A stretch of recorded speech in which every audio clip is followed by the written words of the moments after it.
is your host, Rodrick Swift, and boy, do I have the Swift sauce for you. Musicians Matters Podcast, live right here, 4:30 p.m. Pacific Standard Time and 7:30 p.m. Eastern Standard Time, every Wednesday on all digital platforms on Positive Power 21 Christian Media LLC. Let's go! Welcome to another session of Musicians Matter. This is going to be an awesome session on tonight. We're going to have a dynamic guest. His name is Clarence Harris. He's known well all over the world, but he's going to tell you about that. But I would like to thank our underwriters, Jerry Royce, Live, Positive Power 21 Christian Media LLC. And if you missed any of our podcasts, you can go to Jerry Royce Live Podcast, Christian Media LLC, or my website, Drummers United International Music and Arts.com. Let's welcome our guests. What's going on, Sir Clarence?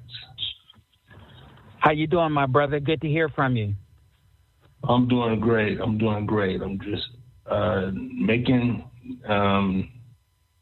this day go by fast, like it has been going. Yes, how's your day been yes, going? Sir. Man, it's a little hectic, but I'm going through. Perfect timing is because I'm in between rehearsals. I just finished rehearsal number 1, and then I go to my second rehearsal later on tonight. It's gonna be awesome, man. Awesome. Wow. Tell the world about yourself a little bit. Well, as you know, I'm a drummer. I've been a drummer for quite a while. I've played with a few major artists, and I've done a lot of traveling with some major artists. But I really made a name for myself in California, and it carried on from California. Then I came here to Vegas about 1998. I've been here since 1998, and made a name for myself here in the Vegas area. And then it just expanded throughout the states. And then from the West Coast to the East Coast to the Midwest, then to the South. And then finally I wound up going and performing overseas. I started off in London, and then from London I went to Paris. Been to Paris like 10 straight times.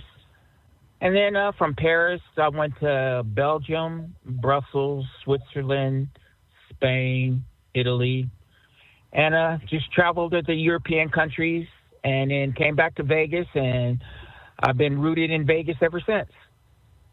Wow, amazing.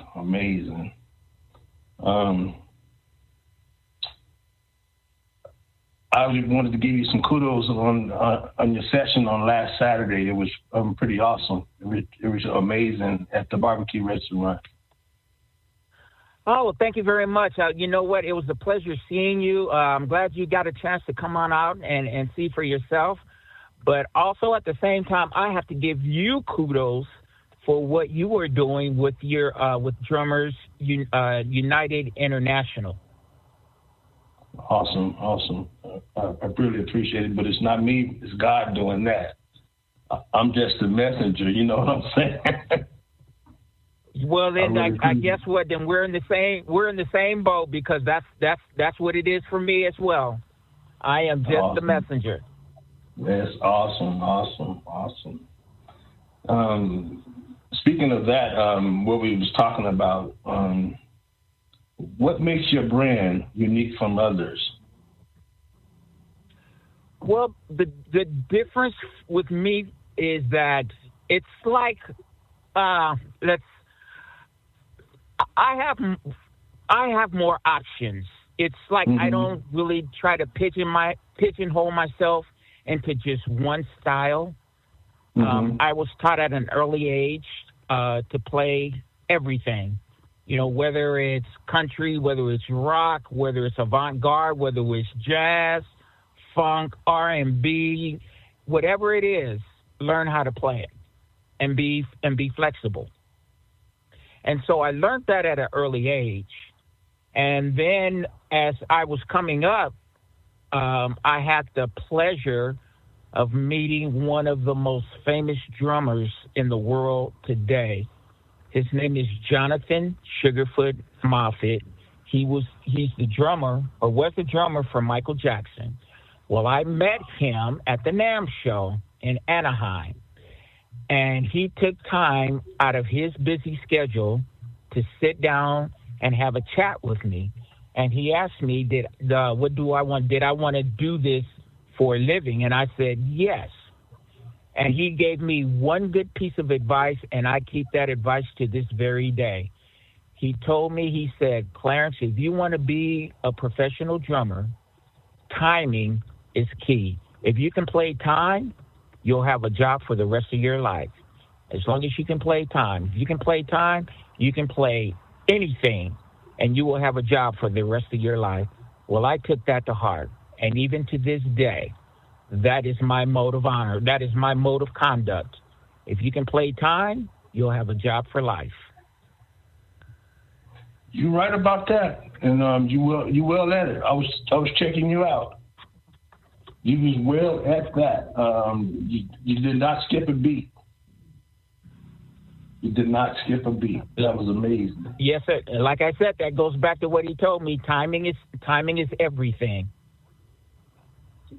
To a drummer, sir, timing is everything. We are the heartbeat of the band. Right. If there's no heartbeat, there's no life. That's true. That is true. That's true. Do you ever have any trademarks? I have a trademark. That's a shuffle. I know every drummer has a trademark that people listen to for that drummer to do. What's your trademark? Do you ever have a trademark? Well, you know what? To be honest with you, I don't have a trademark playing wise. Mm-hmm.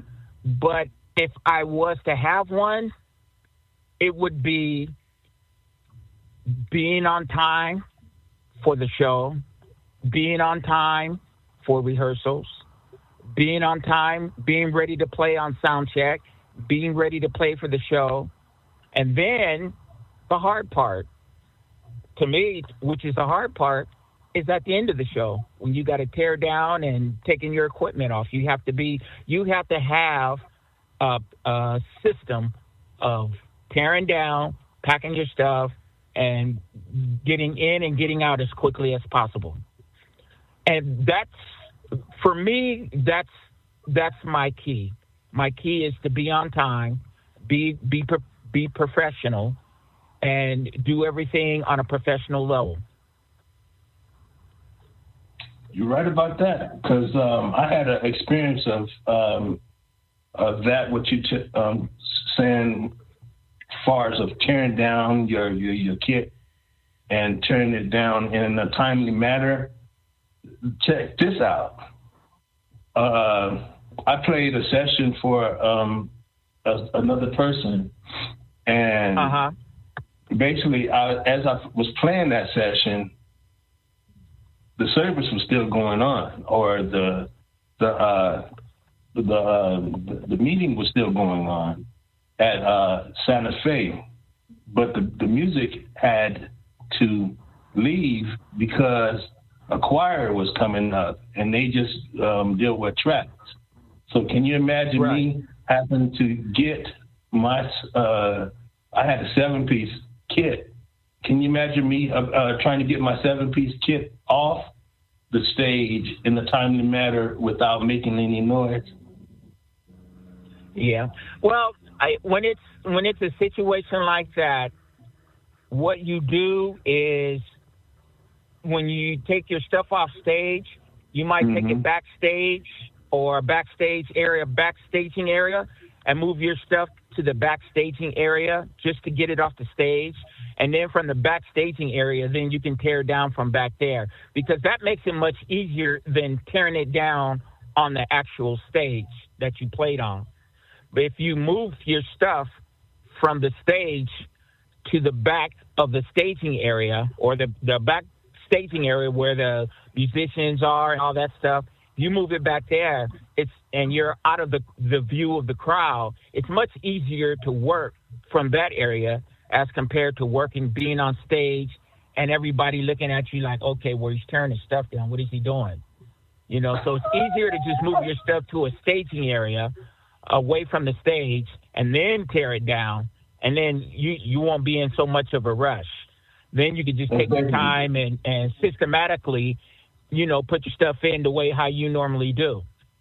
That's basically the way I had to do it. But in a situation where you have like another choir or another band that's coming in, the easiest way to do it is just to take your stuff off the stage and put it in a staging area, and then tear it down from the staging area, as opposed to tearing it down on the stage. Because if you're tearing it down on the stage, now you're cutting into the time of the next band or the next group that's coming in, and you're taking away from their time. Yeah, that's the experience I had to do. But I did it very well. Nobody heard me. I was able to do it without no sound, and it was able to function their session very easily. And I was very proud of myself. Oh, that's good, man. You know, and like I said, every situation like that, it's a learning process. You know, even in the littlest thing, it's a learning process, and you keep that and you remember it, and you're like, so the next time that situation comes up, you know exactly what to do. It will not be foreign to you because you've already done it. You're right about that. You're right about that. You're right about that. So what does the word friendship means to you, even though people take it lightly, Big Ro? Friendship to me is a person that is, no matter whether times are good or times are bad, especially when times are bad, they have your back. You know, it's, you know, people get friendship construed because when they think of a friend, they're thinking about what that person can do for them right then, right there, right now. You know, a true friend is going to be with you through thick and thin. When your times are good, they're with you. But when times are bad, they're side by side with you, and they're trying to pull you back up. And they stay with you. They don't judge you. They understand your situation, and they try to help you as much as they can. That's a definition of a true friend. And with a true friend, you only have them, you can count them on one hand. Everybody that kind of knows you or think they know you, they are associates. They know you or they know of you, but they don't know you because they haven't been around you. They've been around you to see you on the outside, but they haven't seen you when you were down and out, or when you were hurting, or when you're sick, or when something goes wrong or something goes sideways. They're not there, you know. But a true friend is, whether rain, sleet, he's like the postman, always going to be there. Always. And they will always be in touch with you. They don't have to call you like every day. They might call you once a week, once a month, but they call you. That's right. And when they call you, that's a, you know, then you know that it's like, okay, well, I matter to that person. So if I matter to that person, then that person matters to me. True. And so I have to reciprocate that as well, because you know what? They reached out to me, I reach out to them. So that's what keeps the link of the chain strong, is that communication back and forth. It ain't got to be every day. It could be once a week, once a month, once every 2 months, you know, or it could even be a text. Hey, man, just want to call and see how you doing. That's a true friend that just come out of the blue and just say, hey, man, how you doing? I just wanted to call and check on you and see how you doing. Is everything okay? That's all it takes. And a true friend will do that. I love that. I love that. Tell when you have friends. No, go ahead. Tell the world what you mean by that. With the chain, because I know it, but they don't know it. Well, what I mean by the links on the chain, okay, what I mean by that is I am one of those links in the chain. But for me to be the link on the chain, I'm standing on the shoulders of the drummers that came before me. I'm standing on their shoulders. I love that. Okay, so as I progress, it's because of the drummers that came before me that I am where I am. They are the ones that kept me afloat. They are the ones that kept me on their shoulders and kept me on the right path when I could have easily fell over. But they are the ones that kept me afloat, and they kept me. And like I said, they were strong links in the chain. Well, now it's time for me to return the favor because of the next group of drummers that's coming up. I want to be that link in the chain that they can depend on. I want to be the shoulders that they can stand on so they can be steady and they can progress. And that's what I call keeping the links on the chain strong, especially in the drumming community in around Las Vegas area. Awesome. That is amazing. I heard you saying about talking about you went all the way across the world, basically around the world. But is there any places in the world that you would want to go to and tour and that you've never been to? One place that I have never been to that I really want to go to is Japan. I've never been to Japan. I would love to go to Japan because I know the music scene out there is amazing. Yes, it does. So that would be number one on my list. Would love to go to Japan because they have there's a heavy music vibe out there, and I would love to just experience that just one time. Amazing. But like I said, I've been overseas, and it's different. They receive you different overseas as far as being in the United States.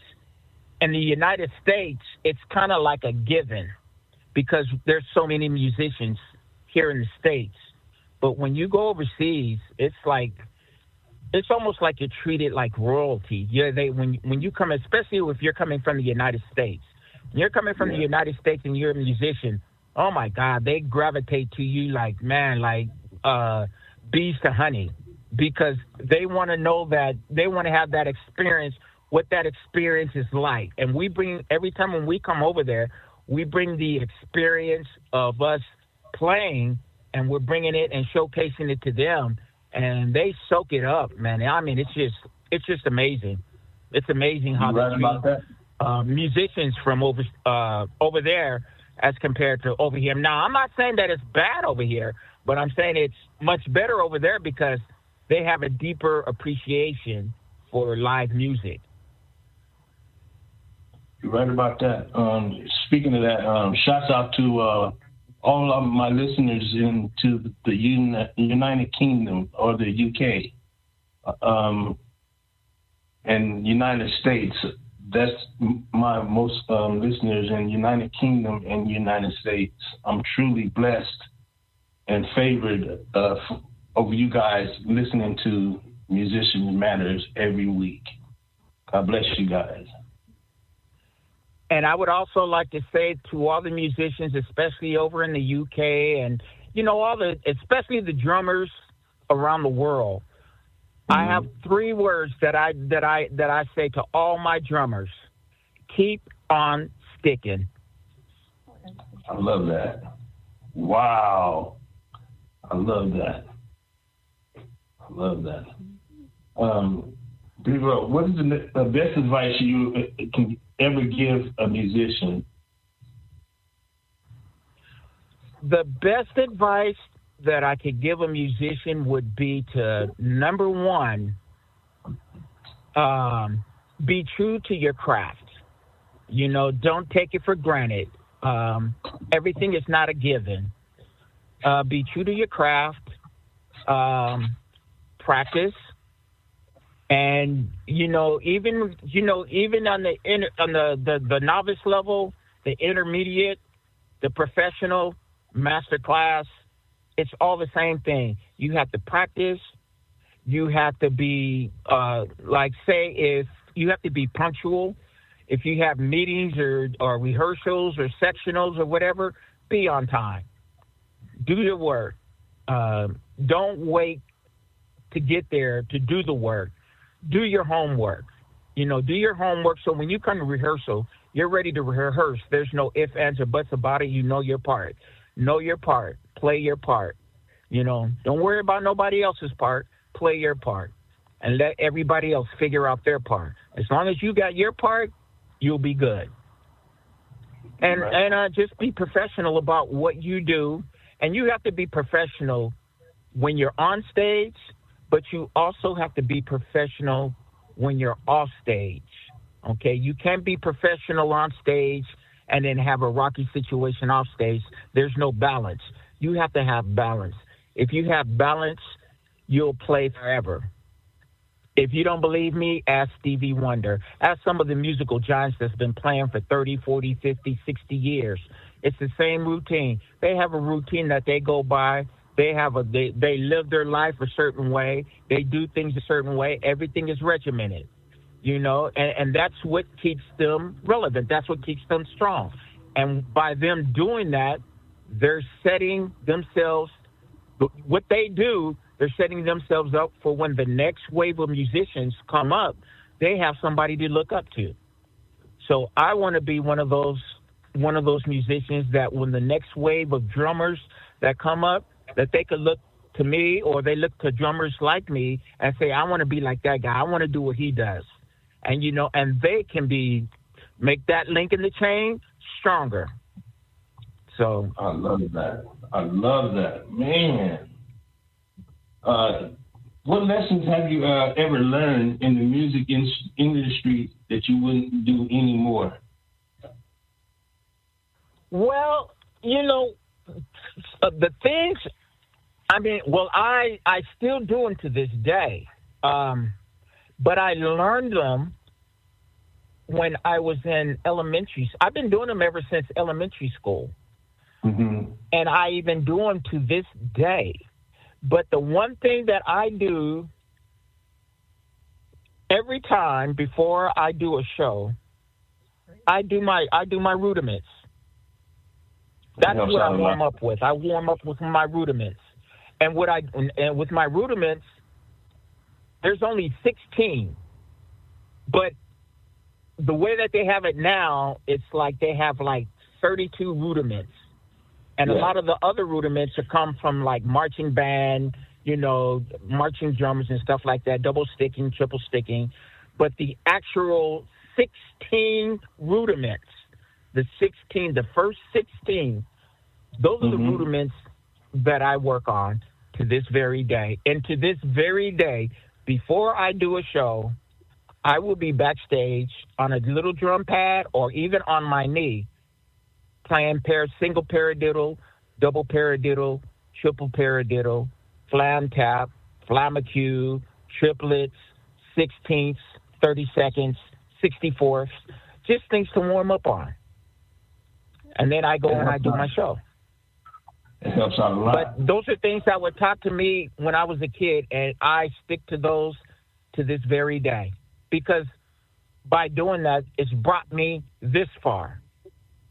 So, like the old saying goes, if it ain't broke, don't fix it. Don't fix it. You're right about that. You're right about that. Family, how did you like 5 chords? Shouts out to 5 chord. What do you like about 5 chord? You like 5 chord? Yeah. Yeah. Yeah. I love it. Every session I use, I've been using 5 chord, unless the church I'm playing at right now, every now and then they brought it their own share, but I'm gonna have to use it because of the back situation. That helps out a lot. Well, you know what? I started off with the drum seat, the rocking sock, and that's a really good seat. Really good. I have to give it credit. And in fact, I may just get one just so I can have it. Okay. But the seat that I have now, oh my God. Oh, I'm using it to this day. Even when you saw me play, I had that seat, and that seat is just like, oh man, my God, that thing is excellent. Excellent. Yes. It's really nice. I like it. Shouts out to Five Core. And I'm looking forward to getting the mics. And I'm getting the mics too, man. And not only that, but I really need to get a hold of them to see if we can get an endorsement deal. Yeah. I wouldn't mind endorsing those, especially those mics. Definitely, you're right about that. Do you what instrument do you play besides the drums? Do you play anything else? Well, actually, I wouldn't call myself a keyboard player, but I have 4 albums out, and I wrote all 4 of my albums off a keyboard that I taught myself how to play. Now, I taught myself how to play. This is how I taught myself how to play. I have a bunch of keyboard musician friends, masterclass keyboard musician friends. And what I would do is I would ask them questions like, oh, what chord is that? How do you play that chord? What's the fingering on that chord? And so I would learn chords, and I piece those chords together. And by piecing those chords together, started making songs. And then I got into the writing mode. Once I got in that writing mode, it was like I was hooked. It was like being on crack.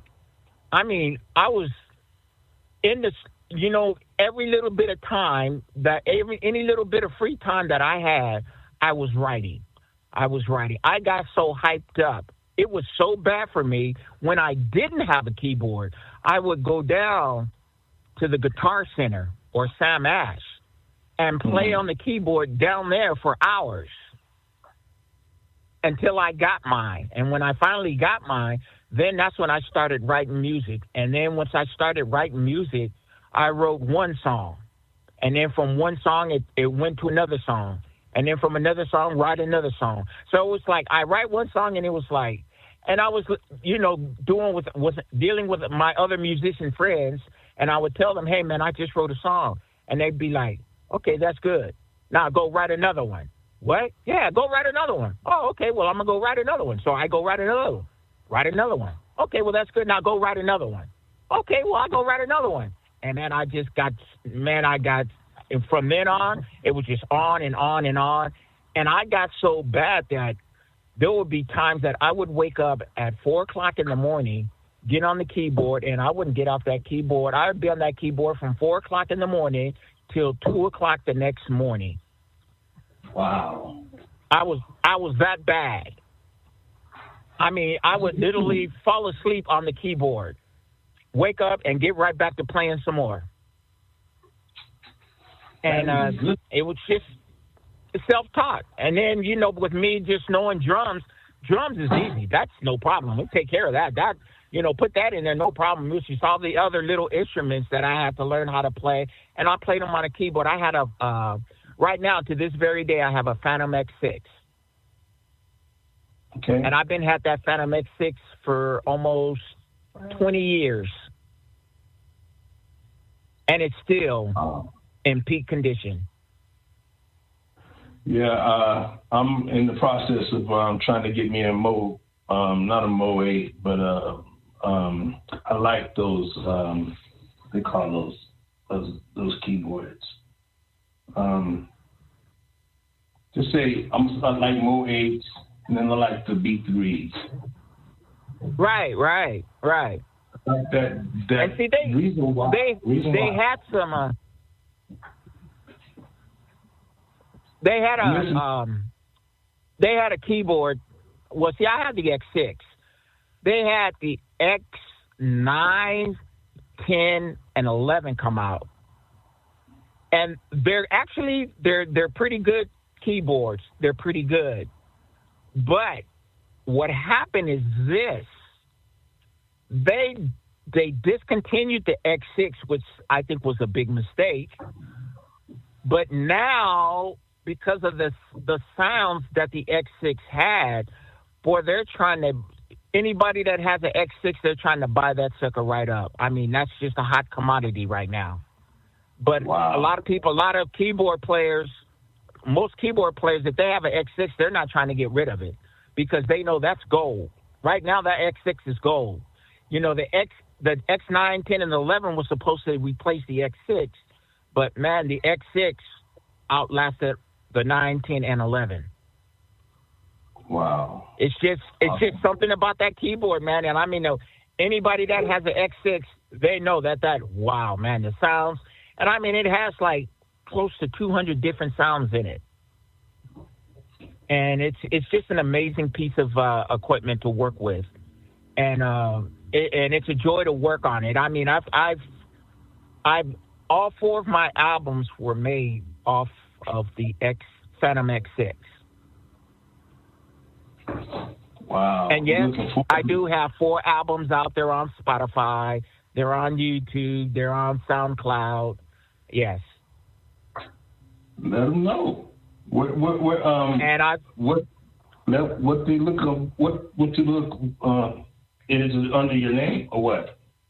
It's under my name. If you go to Spotify or you go to YouTube and you type in my name, Clarence Harris, and then put / Summer Days. Summer Days was my very first album that I put out, and my catalog pops right up. Wow. Amazing.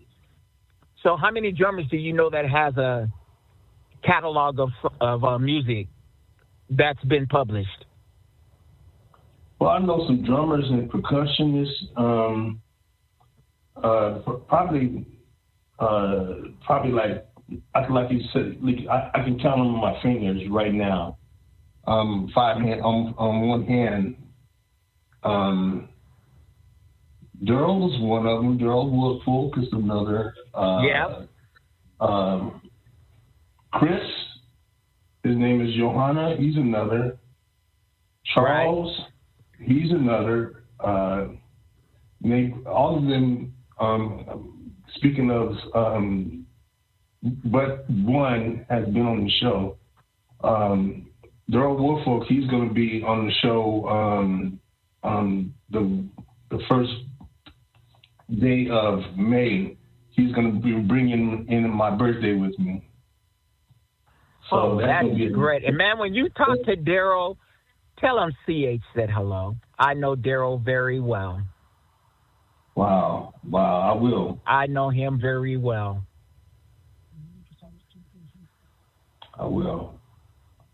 Amazing. So, Big Bro, are you like a leader or a follower? I will not say that I'm a follower, and I'm not going to say I'm a leader.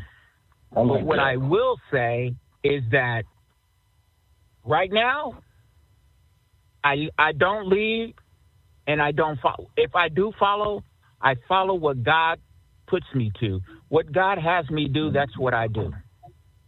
Amazing. I'm on His time. And His time, He lets me know what I need to do and how to do it. So when I got sick, I made a pact with God. And I told Him that if He brought me through this, that I would be His. I've been His ever since. Amazing. So He guides me. So I don't lead, but I don't follow. But I do follow where God leads me. It's where God leads me. So if I'm following anybody, I'm following God. He's the one that's controlling what I do and where I go, what I say. It's through Him that I'm able to do what I do. That's good. That's really good. That's good. What's not tolerable on your sets when you're playing, when you like as a musician? You know how when we are musicians, we have to basically know one another. Basically, sometimes you have a person that just comes in, but 95% of the time, you know that person. Of that person, you basically know how they play. How their stigma is. What is not tolerable when you're in a session? When I'm doing a session, what's not tolerable is when it now depends if you're doing a group session or if are you doing a group session or are you doing like just a one-on-one type thing? You can tell them both because the world needs to know basically how to handle themselves in a session, either in a studio session or a group session. That's basically what I'm saying. Okay, well, I'll tell you from both perspectives. I will tell you from a studio session, a one-on-one session. If you're doing a studio session, play what's written. Don't improvise. Come on now. Play what's written. Play time. Play your time.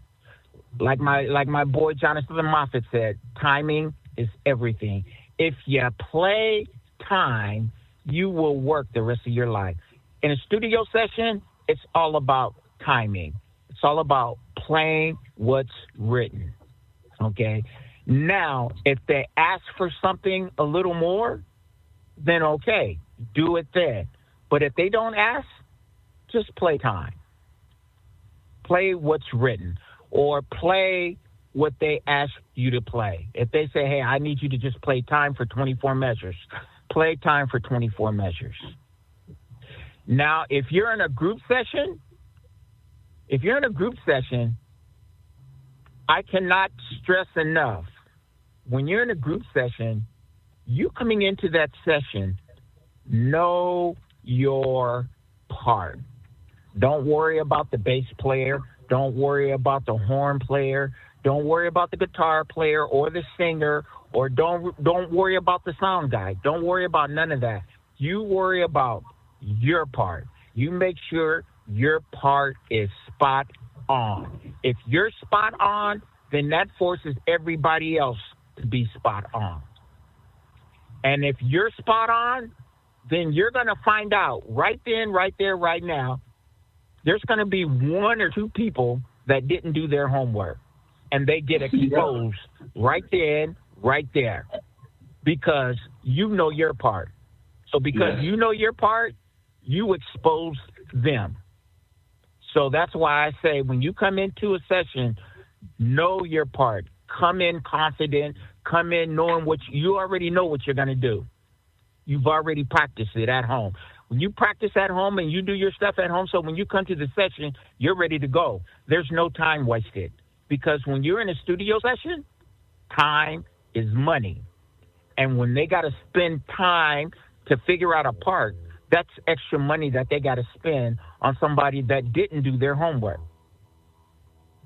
But when you're dealing with professional musicians, they will have, if there's a difficult part, they will have that part down in less than 10 minutes. They will figure it out and have it ready to go in 10 minutes. That's a professional. That's a masterclass musician that can go in there and figure it out and play it right back to you. That's masterclass. So when you get around masterclass musicians, the old saying goes, iron sharpens iron. Yeah. So when you're with that master class, you're dealing with master class musicians, you have that master class musician mentality. And you have that master class musician work ethic. And you have that master class of everything that you do, master class. I love it. When you're on stage and when you're off stage, even when you're off stage, because when you're off stage, just because you've done the show, that's great. But now when people see you in everyday life, how do you live? What do you do? How do you conduct yourself? So they see you on stage, but they also see you in real life, and they want to know how you are as a person. And so when they see that, then they can say, oh, I know that guy, man, that's a real cool dude. I like that guy. Yeah, he's doing it the right way. Yes, sir. Yes, sir. Yes, sir. And like I said, that's just, for me, I'm standing on the shoulders of the drummers and the musicians that came before me. I'm standing on their shoulders. So when the other young musicians and young drummers that's coming up behind me, they have shoulders that they can step on. They can step on my shoulders. Yeah. When that time comes. Right. So that's what I mean about links in the chain. Keep the links strong, because of the younger drummers, the younger musicians that are coming up. They have something that they can look forward to. Just like when I was coming up, I had something to look forward to. So that's the main thing for me, is I am trying to keep myself strong, to be a strong link in the chain for the younger musicians that are coming up. So they have an idea of, okay, this is what I want to do, and this is how I want to do it. I want to follow behind that guy and what he did.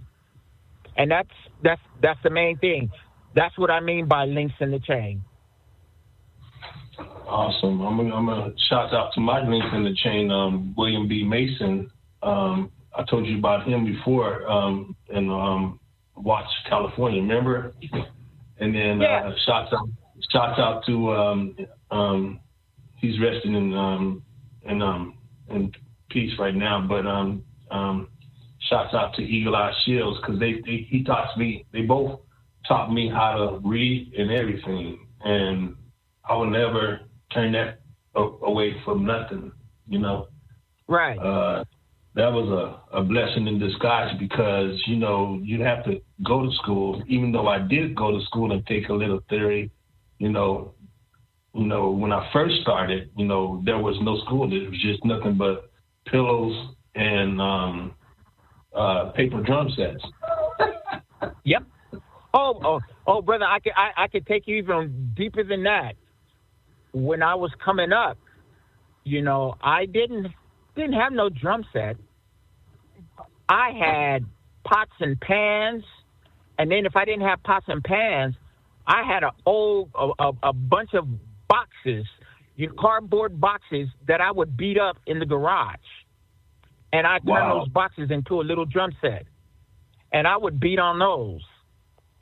Wow. So when I was in elementary school, and I'll never forget my teacher, I remember him to this day. His name is George Lambden. He was the one that got me started on playing drums.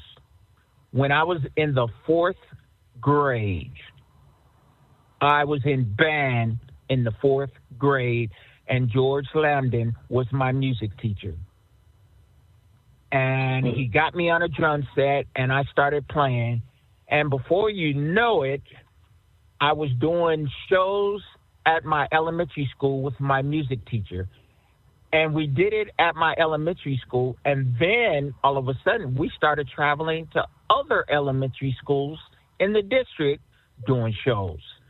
So when the city found out about that, I wound up going to City Hall and doing a 30-minute show with me and my music teacher for the mayor, constituents, chief of police, DA, all these other city people.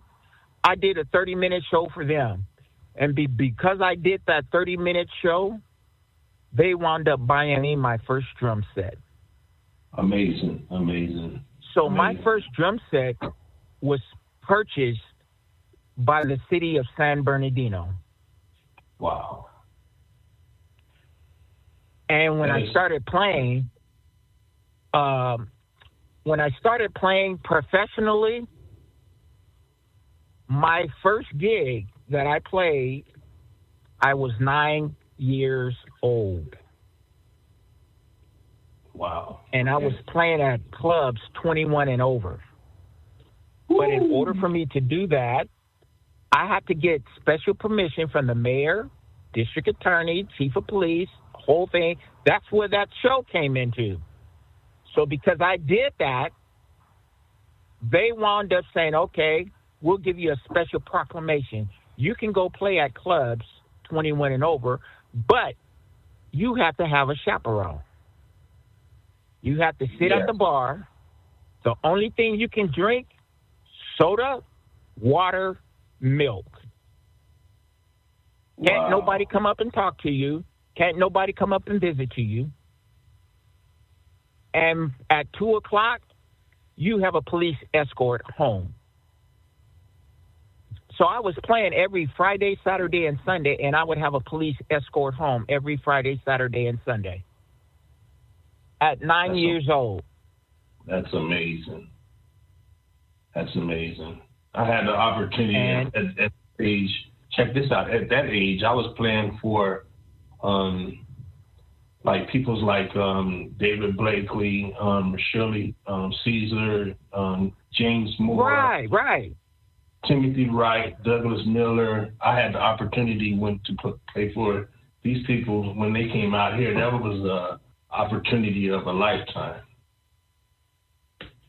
Right. Well, let me ask you this, drummer to drummer. Uh-huh. Who are some of your favorite drummers that you would listen to? Right now, it's Calvin Knapper.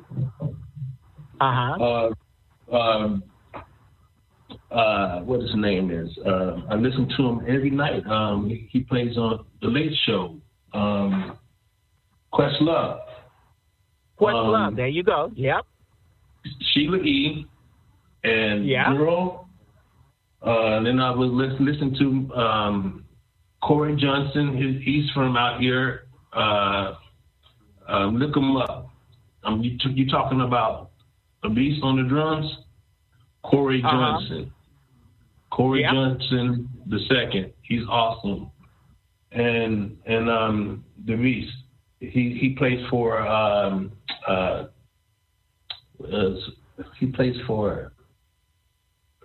Ricky Dillard. Look them up. Okay. Yes, awesome. Amazing drummers. And then I will listen to Now for me, I have two different eras. Uh-huh. I have the old era, which my number one player from the old era, I would have to say would be Art Blakey.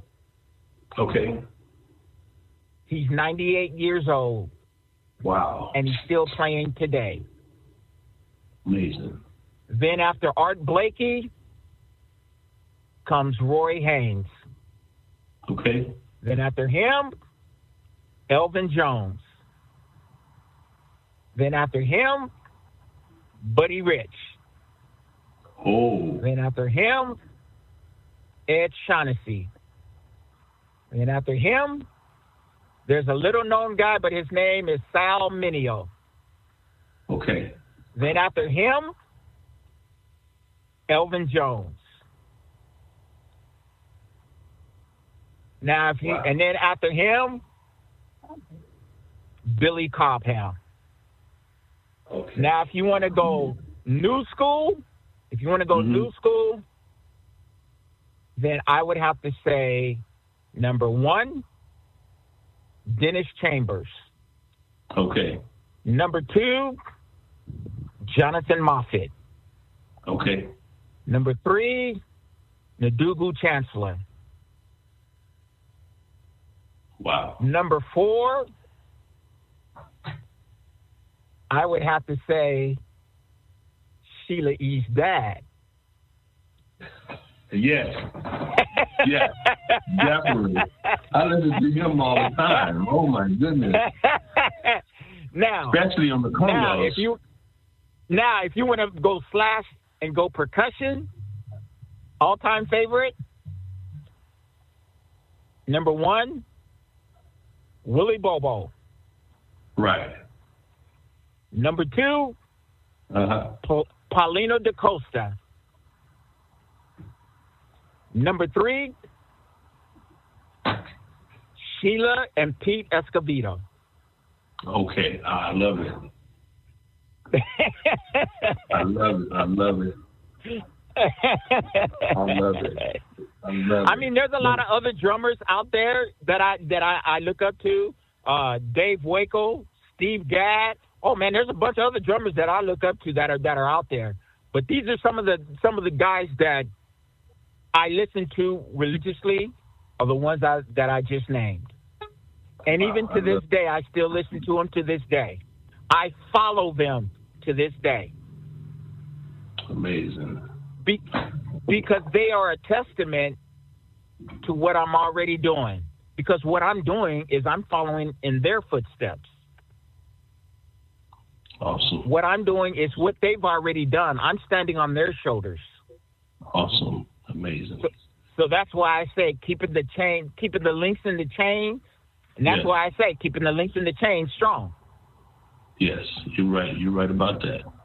We're coming to a close, but basically, what do you have to say to the world positively before we shut the show down? Well, the last thing that I would like to say is keep live music live. Live music is an expression of life. It's an expression of love. Keep live music live. And one thing I would like to say is, and this is directed to you, I'm extremely proud to have been a guest on your show. You have an amazing podcast, and it's a great avenue for up and coming drummers in the Las Vegas area. So, brother, please keep doing what you're doing, because you are a testament to all the drummers here in Vegas, not only here in Vegas, but around the world. You're a testament to all the drummers around the world. You're a voice. Keep that voice going. And I appreciate you greatly. Yes, sir. God bless you on that. Next week, our guest will be Bruce Harper, Big Band. He's going to be on the next session. And hopefully you can listen to that on next week. But it says, dignity had always gotten us through. It is a choice, not always the easy one, but the people I respected the most in life made it again and again, every single day. That's Michelle Obama, and you be blessed. Yes, it's going thank down. You, my brother. Like I said, it's been a pleasure. Yes.